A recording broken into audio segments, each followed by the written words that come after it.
Hey guys, welcome back. Today we're going to be analyzing Visa stock, ticker V.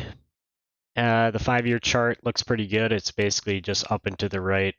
The 5-year return has been 87%, which just barely outpaces the S&P 500. So not eye-watering returns or anything, but still very, very solid returns. Their market cap is 583 billion, so absolutely massive company, the largest payment processing company in the world.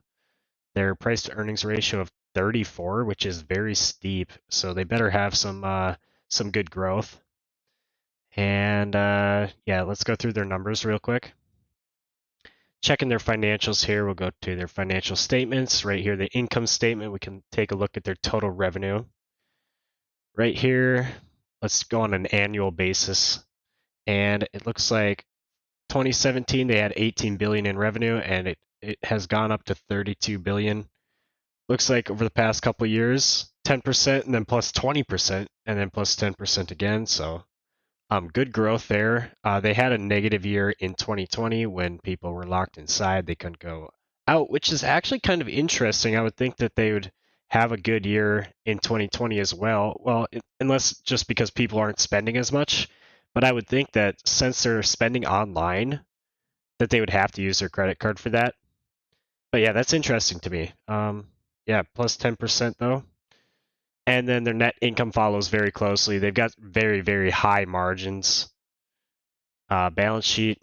Balance sheet is balance sheet's good. They've got negative 774 million in debt. So good balance sheet there. Cash flow.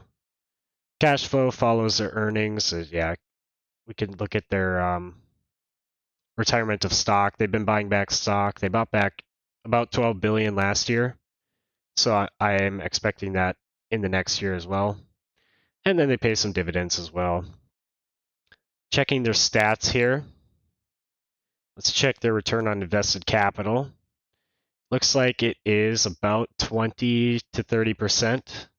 And then their net margin. Their net margin has gone up from 35%. Oh, and then it's been hovering right around 50% for the last 7 years, 8 years. Except for last year, or currently they have 55% margin, which is really insane. So I want to talk about a little bit. So here, let's go to their Yahoo estimates, 913 up to 1027. But one thing I want to say about Visa is, yeah, it's a massive payments processor, but I think that there's going to be competition coming into the space with different payment methods. Like you have like a lot. Okay, you've got Apple Pay coming in, and then you have PayPal, which I know PayPal might get pushed out because their product offering is not as good. Um, or you even have like Square.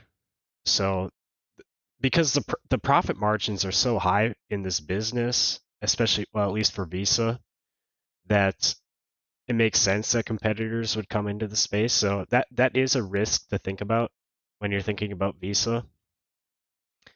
They also have a competitor, MasterCard. So not only do you have to think about other competitors, but you have to think about MasterCard as well. So okay, let's continue here. We've got 913 for the average estimate, jumping up to 1027 for next year, which is like a 12% increase. And then we've got the revenue going from 33 billion up to 36 billion, and that's like a 10% increase. That's the analyst estimates here. Let's go to the DCF model and see what I have for them. So this is what I put in for the DCF model. I'm using the EPS estimate from the Yahoo experts or the financial analysts and their revenue estimate.